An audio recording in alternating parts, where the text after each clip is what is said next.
Caio, eu tenho 27 anos. Eu gostaria muito de pedir uma oração para você, sabe? Uhum. Desde criança sinto uma vontade suicida muito forte. Uhum. Que eu me lembre, com 7 anos, eu vi uma piscina e já pensava em afogamento. Uhum. Uma faca, pensava em cortar os pulsos. Isso ainda é criança. Depois, se eu penso em uma arma, eu imagino dando um tiro. Vejo um prédio, Ele já escreveu quero me isso, jogar. né? Ele já escreveu antes. Então, enquanto você Escreveu lê, antes? já estava escrito, não foi agora nesse instante. Ah, não foi agora nesse instante. Então, enquanto você vai lendo, eu preciso fazer a ele umas perguntas. Senão eu não vou poder ajudar em nada. Me conte como era seu pai, como era sua mãe, como eles se tratavam, essa menina, como eles tratavam um ao outro e como eles tratavam a você e a seus irmãos. Porque esses sintomas podem ter 3 veios mais fortes, mas dentre eles tem profundamente vinculado aos sentimentos de rejeição, de inadequação, de inaptidão, de incapacidade, de impotência que as pessoas sofrem. E frequentemente a pulsão autoaniquilante brota dessa coisa que, em geral, no âmbito da família, do pai ou da mãe ou da casa, estão solapando o tempo todo o significado do indivíduo ser. Mas então prossiga, por favor. Tá, vamos ver se ela acrescenta aqui. É uma amiga, tá? Ela, tá. Ela. Vejo um prédio, quero me jogar. Às vezes a frequência desses pensamentos, cara, é diária. Tem 9 minutos que ela escreveu. É diária. Eu sei que eu não teria coragem de fazer tal coisa, isso é muito horrível. Eu sei que isso é uma atitude muito egoísta e covarde, que minha vida não é só minha, e que se eu fizesse isso, destruiria minha família toda. Tudo que eu queria, Caio, era não ter mais esses pensamentos. Me ajude, por favor.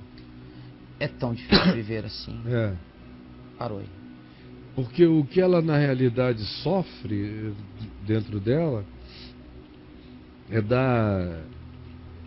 da pulsão autoaniquilante, a pulsão autodestrutiva, mas essa pulsão ela se manifesta nela de maneira ambivalente, semelhantemente àquilo que uma pessoa sofre quando sofre de acrofobia, quando tem medo de altura, fobia de altura, e está assim no alto de um lugar elevadíssimo na beirada, e sente aquele medo tão grande que sente vontade irremediável quase de se atirar. Né?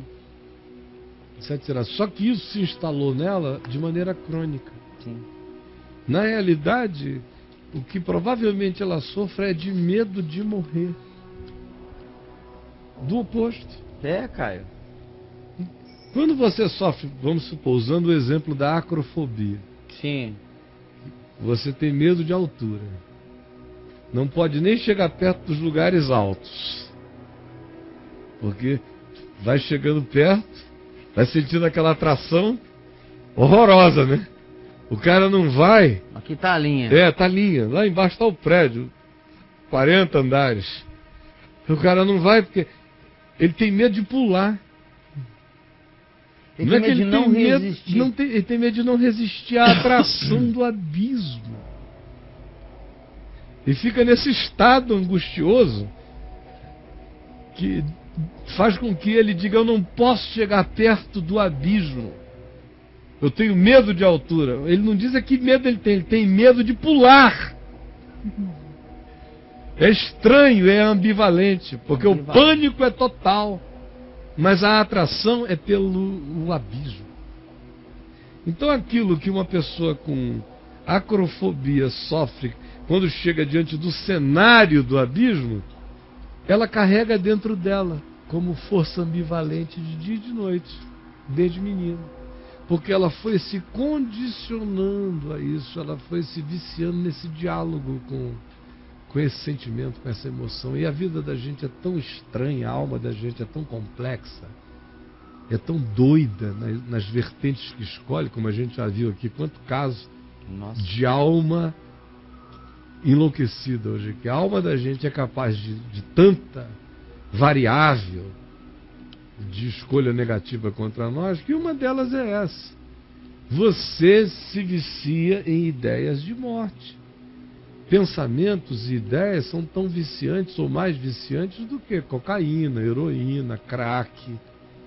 Você começa a alimentar a mente com um determinado pensamento e às vezes um pensamento desse se instala na pessoa com 6 anos, 7 anos, 8 anos, de uma maneira totalmente insólita na chegada. Não apresentou nenhum significado especial quando chegou. É só um dia, uma brincadeira, um pensar, e se eu isso, e se eu aquilo.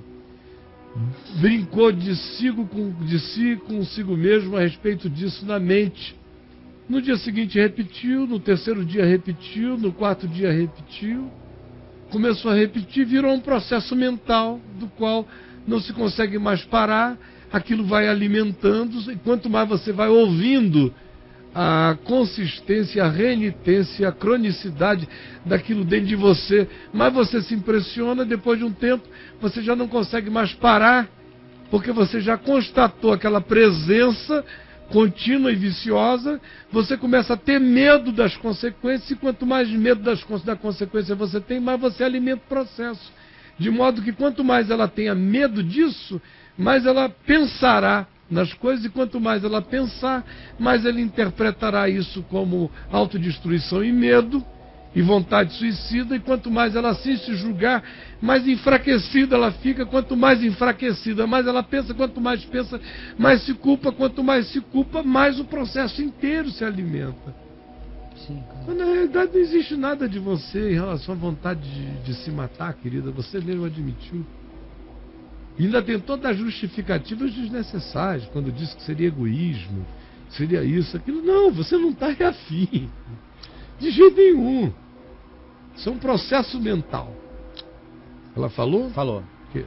Meu pai e minha mãe sempre se deram muito bem e se amavam, sabe, Caio? Uhum. Minha mãe morreu há 2 anos. Uhum. Mas quando eu era criança, sempre apanhei de minha mãe. Me lembro de ter ido dormir muitas vezes chorando com raiva. E apanhava sempre por motivos banais. Uhum. Se quando criança ia ao banheiro e sujava a calcinha, já era um motivo para eu apanhar, entende? Para aí. Não justifica Não necessariamente nada. o ocorrido, e não precisaria, porque eu só queria saber se tinha havido esse elemento. Se esse elemento não foi de nenhuma brutalização na vida dela, não interessa. Eu encontro pessoas sofrendo da mesma coisa que não foram brutalizadas na infância. Porque a alma tem a prerrogativa da autodepreciação voluntária. A alma tem a prerrogativa das introjeções de conveniência. O que são introjeções de conveniência? É quando a pessoa às vezes começa a introjetar um determinado pensamento, porque numa certa estação da vida dela, aquele pensar, aquele sentir e aquele lidar com ela mesma, naquela coisa dizendo: será que eu me mato? Será que eu não me mato? Será que eu me enveneno? Será que eu não me enveneno? Tinha a ver com uma raiva pessoal que ela estava sentindo de si à época, de um tratamento que ela achou que merecia receber diferente e não recebeu, de atenções que ela achou que deveria ter e não teve, ou de interpretações que podem ser no âmbito da família ou da escola, dos relacionamentos, das amizades, que às vezes chegam da parte de 1, de 2 ou de 3 em relação a nós, mas que nos traumatizam e deixam a gente iniciando um processo de pensamento que, como eu disse, basta você alimentar uma semana, a coisa ganha às vezes uma intensidade enorme na mente. E fica te perseguindo como um karma, e nasceu de um nada. E que tem que ser quebrado pela voluntariedade das decisões. Não pode ficar nem impressionada, nem preocupada, nem achando que é suicida, porque tudo que ela não é suicida. Não pode chamar isso de espírito de suicídio, porque ela chama o diabo para o cenário. Quando ela leva o diabo para essa cena aí piora a cena. Aí atrapalha. Aí piora muito mais a cena. O que na realidade ela tem é um vício mórbido no pensamento. Ela botou o pensamento numa cadeia mórbida de interpretação das coisas letais contra ela. Mas assim como isso foi entrando nela, isso vai sair dela. Eu aconselharia a ela várias coisas. 3 coisas. Número 1, a última é para a gente fazer aqui agora. Mas a primeira é a seguinte: procure examinar num endocrinologista, num médico competente, todas as suas taxas de hormônio, de presença também de elementos fundamentais na vida da pessoa para gerarem certos equilíbrios químicos e cerebrais. Às vezes uma pessoa com falta de alguma coisa, de zinco, de lítio, de tanta coisa, começa a gerar um espírito de uma certa depressividade. E o tema da depressividade, ou daquele sentimento ou interpretação negativa, fica sempre vinculada a uma determinada coisa. No seu caso foi será que com isso eu me mataria?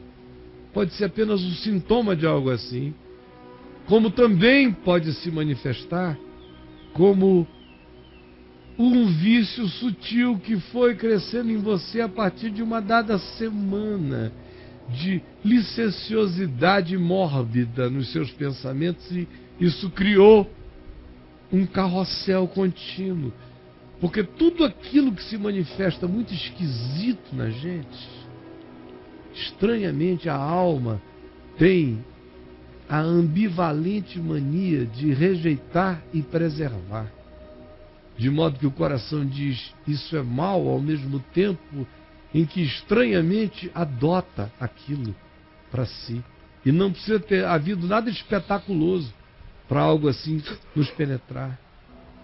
Portanto, minha querida, vá ao médico, faça esses exames, mas as decisões que vão lhe curar serão aquelas que você vai tomar com consciência, dizendo: não importa como isso tenha parado, eu não vou, primeiro, ficar mais preocupada com esses pensamentos, são só vícios mentais. Segundo lugar, eu vencerei esses vícios não pensando neles, mas deixando-os passar, rodarem, se cansarem, ficarem roucos e saírem. Porque o que essas vozes da sua construção psicológica querem é importância. Elas querem atenção, elas querem briga, elas querem guerra.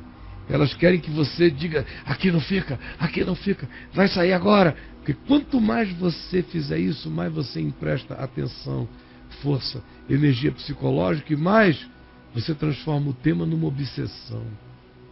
O que obsessões não aguentam em nós é o nosso esquecimento, é o nosso descaso, é a nossa confiança em Deus, que diz: isso é só uma obsessão, isso é só uma ideia fixa, isso aqui se alimenta da minha preocupação, a minha despreocupação com isso mata tal coisa. Eu entrego a Ti, ó Pai, essa minha ideia fixa, e vou pensar em outras coisas, e não vou te explicar sobre isso, e nem a mim mesmo. Deus, eu estou ficando cínica para isso, porque eu sei que eu não me matarei.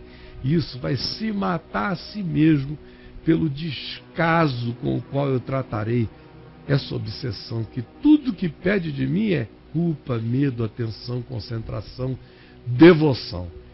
Se desdevocionalize da sua obsessão e ela vai secar em você. Valendo a palavra, não fique preocupado com isso, não dê explicação a Deus a respeito, não ore sobre o assunto. Orar sobre esse assunto piora. Porque se você ficar orando sobre isso como um pagão que fica com vãs repetições, você faz o tema se transformar numa obsessão ainda mais profunda e introjetada. Então descanse e entregue ao Pai agora, e nem ore mais pelo assunto. O Pai Celeste sabe o que é isso. E é no silêncio acerca disso, no silêncio que entrega a Ele, que o seu coração vai serenar. E essas vozes cessarão. Quando você se calar, elas pararão. Em nome de Jesus. Amém. Amém, Senhor.